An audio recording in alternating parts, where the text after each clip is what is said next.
Hello, it's Shira Lazar from What's Trending. We were on the inaugural Virgin America flight to Philadelphia, and we had the opportunity to host a live chat with the founder and chairman of the Virgin Group, Sir Richard Branson, and take your questions live. How do you think social media can help entrepreneurs and brands, even musicians, engage and build communities and customers? I think social media can help a lot. I mean, I despite being pretty busy, I take social media very seriously, and I immediately can find out what's going on in the world if somewhere in some distant part of the world a Virgin company's messed up or something, and we you can see it right away on Twitter. Oh yeah, straight away, and we can jump on it and we can apologize. We can get on, get on top of it, and so great. It's great. It's a really exciting, really immediate way of keeping in touch and great feedback. And today's my secretary's birthday, so I just celebrated it on Twitter, and lots of people wishing her a happy birthday. So always fun to do fun things like that as well. Definitely. Now, one of the companies that you have that many people have been talking about, besides Virgin Volcanic, kidding, that wasn't real, guys. It was an April Fool's joke. Virgin Volcanic. What do you mean it was an April Fool's joke? We're taking you to space. We're taking you to the bottom of the oceans, and now we can take you into the depths of the earth. And the great thing about larvae is that it's literally, it comes right from the center of the earth. So with our Virgin Volcanic, I'm taking your word for it. Yeah, no, we will be able to take you. We think we may be able to take you literally from America to Australia via lava flows. So come and sign up one day. If you say it, then it is possible. Let's go to Virgin Galactic, though. You could not. You could doubt me. No, I do not. I will never doubt you. Okay. My invite to your island. It might have been April. It might have been April the 1st when we actually announced it, but that's by the way. So Virgin Galactic. We've been hearing so much buzz about Virgin Galactic. Ashton Kutcher being the 500th passenger as a space tourist. Tell me where you see it going. What is the latest from Virgin Galactic? We are hopefully months away from finally launching. Obviously, we had Spaceship 1, which had 3 successful tests into space, and Spaceship 2 is a much bigger craft, and it's ridiculously exciting. We've got more people signed up to go into space than have been into space in the history of space travel. So tremendous support from people like Ashton Kutcher and others, Stephen Hawkins, all sorts of people. How did you get Ashton on board? How did that happen? He wanted to go to space, and the lovely thing is that with celebrities we've said, I'm sorry, no upgrades. You got to pay the same as everybody else, and nobody's blanched at it. So they're all helping support what they see as a great program going forward, and I think in our lifetime we'll see maybe anyway tens of thousands of people becoming astronauts and have a chance to get up there and marvel at this wonderful Earth. That's incredible. How much is it at this point? It's expensive at the moment. It's $200,000, but it will come down. But it's a lot less expensive than $60 million that the Russians charge. So the price, we have got the price down, and it will come down further. And also something that people might not hear as much about, but Virgin Fuels seems to be something you're very passionate about. Yes, I mean, 5 years from now, I hope that all Virgin planes will be flying on fuels that are clean, that do not damage the environment. Mm-hmm. So we've invested in fuel companies that are developing algae-based fuels, that are developing isobutanol-based fuels, that are developing fuels that literally take the waste product that goes up the chimneys of steel plants and aluminium plants and turn them into clean energy. So there's only 1,800 petrol pumps in the world to power all the planes in the world. So if we can fill them all up with clean fuels rather than dirty fuels, the airline industry could be one of the cleanest industries in 5 years' time. And you originally were a skeptic of all of global warming and that concept.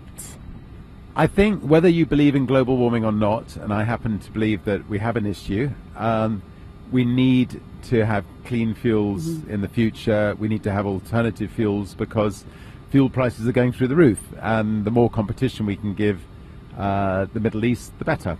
But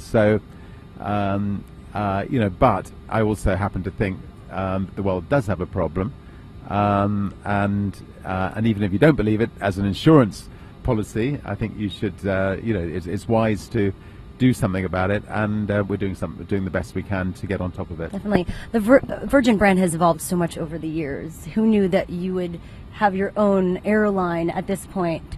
Where do you see it in 10 years? A lot of people online are asking.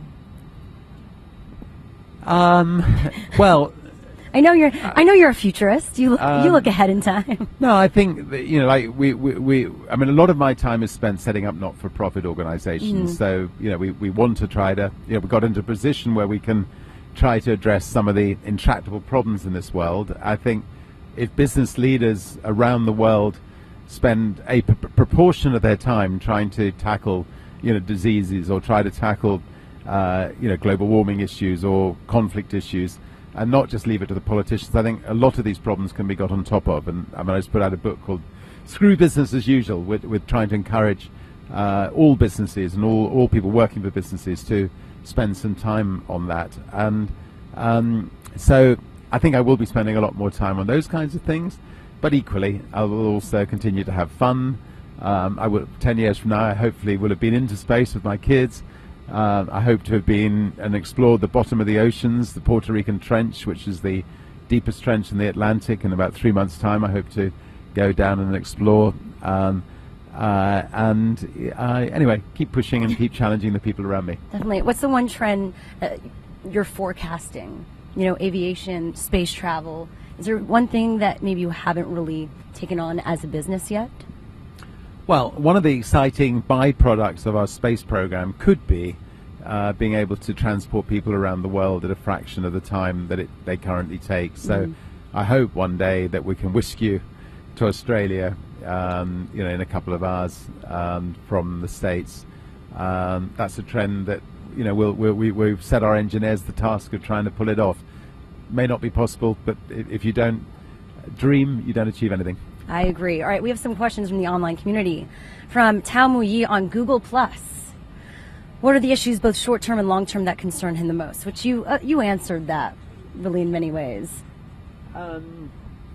Yeah, I think there are lots of issues in the world, and I think if we set our mind to them, we can address them. And often it sort of, an entrepreneur looks at things maybe slightly differently than a politician or a social worker. So, let's just take medical problems in Africa. The massive shortage of doctors.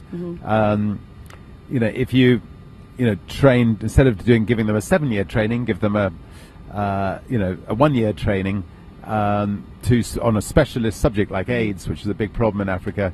And then just put people out there to tackle the AIDS problem or the TB problem or the malaria problem. We can get on top of those problems. All right, we have from Melissa June Rowley on Facebook. What are the main qualities he's looking for in the potential winner of the Screw Business as Usual challenge? Also, is he looking for build a Branson Center in other countries? We're certainly looking at doing entrepreneurship centers in other countries apart from South Africa and Jamaica. We're just looking for people who can come up with wonderful ideas to screw business as usual. Look at a problem and try to come up with alternative ways of dealing with it, and don't just think that the status quo is always right. All right. Lastly, quickly, because you've given us so much great time today, what advice would you give to a person whose passion is to own their own business? To sit next to this lovely lady. You're very sweet. It's an honor to sit next to you, from @Sandra26, as well as many others who've been asking this. Advice for people who want to start their own business, grow their ideas. Well, I mean, starting a business is not, you don't think about how can I make lots of money, think about how can I make a difference to other people's lives. And if you can make a real difference to other people's lives, if you can offer them something that other people are not doing well, then you'll pay the bills at the end of the month, at the end of the year. And so, come up with an idea that's going to make a difference to other people's lives, surround yourself with great people, go out and just say, screw it, let's do it, have a blast like you're doing, and I'm sure it'll be successful. Good luck. And never give up. and never ever give up. And if the end of the world it doesn't work out, you would have had the greatest fun, the best education, and you can bounce back and try again. Sir Richard Branson, I want to thank you so much today for joining us on What's Trending Live. Thank you so much. You can follow him on Twitter, all of his adventures in life and beyond, at Richard Branson. Follow us at What's Trending. Thank you so much to LiveU for making the stream possible. I'm Shira Lazar. We'll see you soon. Goodbye.